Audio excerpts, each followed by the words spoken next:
Pemirsa, insan pers tanah air dihebohkan munculnya pasal karet dalam draft RUU Undang-Undang Penyiaran yang dikhawatirkan akan membungkam kemerdekaan pers di era demokrasi. Mengapa DPR tiba-tiba ngotot ingin menyelesaikan revisi Undang-Undang Penyiaran yang sudah terbengkalai selama 12 tahun tersebut? Selengkapnya kami hadirkan dalam Top Review.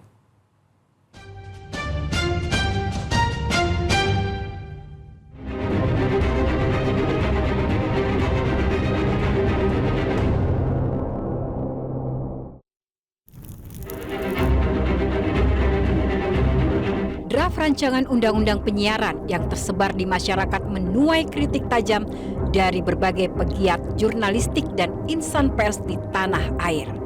Sorotan utama yang mengundang kontroversi adalah pasal yang melarang penayangan eksklusif jurnalistik investigasi. Penolakan dari para jurnalis pun bermunculan di beberapa daerah, termasuk Jakarta. Sejumlah organisasi profesi jurnalis yang merupakan konstituen Dewan Pers sepakat munculnya kalimat pelarangan penayangan jurnalistik investigatif akan mengancam kebebasan pers, bahkan bisa dimaknai sebagai pembungkaman pers. Jadi IJT menilai secara substansi pasal pelarangan tayangan eksklusif jurnalistik investigasi televisi itu bisa diartikan sebagai upaya intervensi dan pembungkaman terhadap kemerdekaan pers di tanah air. Upaya ini tentu sebagai suatu ancaman serius bagi kehidupan pers yang tengah kita bangun bersama-sama dengan penuh rasa tanggung jawab. Dan tidak itu saja, dikhawatirkan juga revisi RUU Penyiaran akan menjadi alat kekuasaan serta politik oleh pihak tertentu untuk mengebiri kerja-kerja jurnalistik yang profesional dan berkualitas. Ya, tuduhan itu kan tidak terelakkan. Buktinya sudah ditolak begini, insan pers sudah menolaknya, masih juga mau dibelain, mau juga dipertahankan. Nanti merepotkan MK itu. Ini inisiatif yang dangkal, yang tidak mengerti apa yang diatur oleh dia.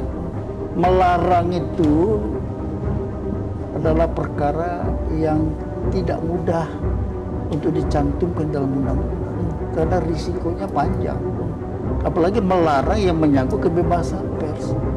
Jadi pasal ini sudahlah, menurut kita sudah harus segera aja dicabut. Baik. Dibuang saja nih pasal. Dalam draft rancangan RUU Penyiaran yang beredar di kalangan pers, tercatat ada pasal 56 ayat 2 poin C yang isinya melarang penayangan eksklusif jurnalistik investigasi. Dewan Pers menyebut revisi Undang-Undang Penyiaran seharusnya dapat menciptakan asas keadilan bagi industri penyiaran di tengah era kemunculan media-media baru berbasis digital.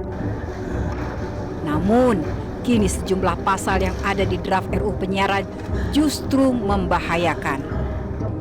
Dewan Pers juga menolak pasal 25 ayat 1 huruf Q tentang penyelesaian sengketa jurnalistik dilakukan oleh KPI, lembaga yang tak punya mandat dalam penyelesaian etik terhadap karya jurnalistik. Secara substantif, kenapa kemudian kita menolak draft ini? Yang pertama adalah ada pasal yang memberikan larangan pada media investigatif. Ini sangat bertentangan dengan mandat yang ada di dalam Undang-Undang 40 pasal 4. Karya jurnalistik itu ada di Dewan Pers dan itu dituangkan dalam undang-undang. Oleh karena itu, penolakan ini didasarkan juga bahwa ketika menyusun peraturan perundang-undangan perlu dilakukan proses harmonisasi agar antara satu undang-undang dengan yang lain tidak tumpang tindih. Ironisnya, Komisi 1 DPR justru mengklaim munculnya pasal larangan penayangan jurnalisme investigasi berasal dari berbagai usulan masyarakat karena ada kekhawatiran investigasi jurnalistik mengganggu proses penyelidikan perkara hukum. Itu masih kita diskusikan, ya. Ada beberapa bagian yang menyarankan sebaiknya dikontrol oleh KPI. Mengapa? Alasannya mengapa? Karena kalau ya investigasi jurnalistik itu misalnya ada yang beririsan dengan materi penyidikan yang sedang dilaksanakan oleh aparat penegak hukum, maka sebaiknya itu sedikit cooling down. Wakil Ketua DPR Sufmi Dasko Ahmad mengatakan DPR saat ini masih menunggu masukan dari sejumlah pihak, termasuk lembaga pers, organisasi profesi jurnalis dan stakeholder lain untuk merevisi Undang-Undang Penyiaran, khususnya tudingan munculnya pasal karet. Dengan banyaknya masukan-masukan dari teman-teman media yang tadi disampaikan mengenai soal investigasi-investigasi itu. Dan ya namanya juga hal yang dijamin undang-undang, yang mungkin kita akan konsultasi dengan kawan-kawan bagaimana caranya supaya semua bisa berjalan dengan baik gitu loh. Haknya tetap jalan, tapi impact-nya juga kemudian bisa diminimalisir. Draft ini sepertinya perlu ditambahi dengan jalur komunikasi yang baik, ya. Jalur komunikasi yang baik termasuk pemahaman terhadap apa yang memang menjadi dasar dari kehidupan pers kita di tanah air ini. Saya pikir itu sebuah aturan yang demikian besar dan berdampak kepada kehidupan masyarakat secara luas, ini harus diikuti dengan proses yang benar, khususnya menyangkut bagaimana berkomunikasi dengan stakeholder yang akan terkena. Saat ini DPR tengah merevisi Undang-Undang Nomor 32 Tahun 2002 tentang penyiaran yang sudah memasuki tahap penyelesaian draft revisi Undang-Undang Penyiaran. Setelah itu, revisi dikirimkan kepada Badan Legislatif DPR untuk dilakukan harmonisasi sinkronisasi. Ini kan memang belum dibuka untuk disusun bersama publik. Ini adalah inisiatif yang penyusunannya itu disampaikan ke Balek. Nanti setelah ini disetujui menjadi rancangan undang-undang, ini akan dipanjakan. Nah, di panja itu nanti akan mengundang seluruh stakeholder. Jadi jangan sampai ada resistensi sebelum ini dibuka ke publik. Saya juga sebenarnya ingin.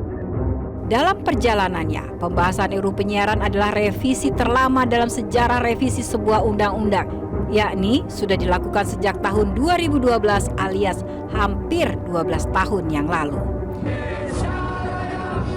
Tidak salah dan bahkan adalah hal yang wajar jika munculnya dugaan adanya kepentingan tertentu di balik munculnya sejumlah pasal yang berpotensi akan mematikan kerja-kerja jurnalistik.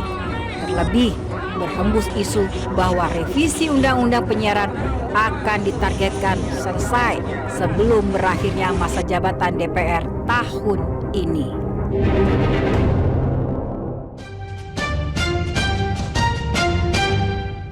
Jelajahi cara baru mendapatkan informasi. Download Metro TV Extend sekarang.